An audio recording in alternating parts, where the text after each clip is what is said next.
দেওবাৰে অকল দেওবাৰে ক'ত ঘৰ তোমাৰ? তেলপানী তেলপানী কোন ঠাই?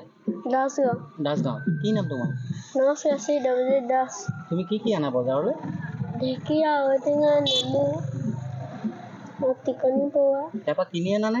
কিনি আনো। কোনখন বজাৰত বহা? হা? কোন বজাৰত বহা? কেতিয়াবা ঘোঁৰামৰাত বহো। ঘৰখনত কোন কোন আছে? মা, পাপা, ভণ্টি, ভাইটি। তেওঁলোক মা দেউতা কি অসুখ নি? পাপা হাত এখন ভাঙি আছে নে? মায়ে ভৰি এটা চুচৰি যায়। মানে কোনো বজাৰ কৰিব নোৱাৰে? তুমিয়ে কৰি আছা? পঢ়িছা নাই? পঢ়ি আছো। কিহত পঢ়িছা? কোন স্কুল? তেলপানী কম্পিউটাৰ প্ৰাথমিক বিদ্যালয়। তুমি এতিয়া পইচা যে পাবা বস্তু বাহিনী হেৰি কৰি কিনি বস্তু কি কিনিবা? ঘৰত চাউল আনিম, হেৰি আনিম। কি ক'ব? সঁচাকৈ দুখ লগা বিষয়। প্ৰায় 10-12 বছৰ এটা ভাইটি, যিটো সময়ত তেখেত পঢ়াইলৈ যাব লাগিছিলে শিক্ষা প্ৰদান কৰিবলৈ, সেই অৱস্থাত তেখেতৰ ঘৰৰ পৰিস্থিতি খুবেই বেয়া বুলি তেখেতে আমাক অৱগত কৰিছে।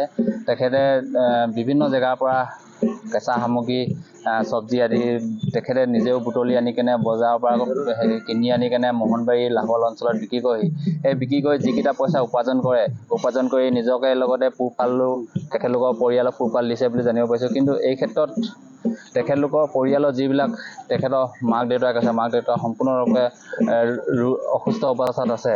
এই ক্ষেত্ৰত মই স্থানীয় যিগৰাকী বিধায়ক আছে, বিধায়ক মহোদয়লৈ আহ্বান জনাম উক্ত শিশুটিৰ বিষয়ে তেখেতে যাতে অকণমান সহায় সহযোগিতা আগবঢ়ায়। লগতে স্থানীয় যিবিলাক গণ্যমান্য ব্যক্তি আছে তেখেতলোককো মই অৱগত কৰোঁ যে এই শিশুটিৰ ওপৰত অলপমান তেখেতলোকে যাতে চকু দিয়ে।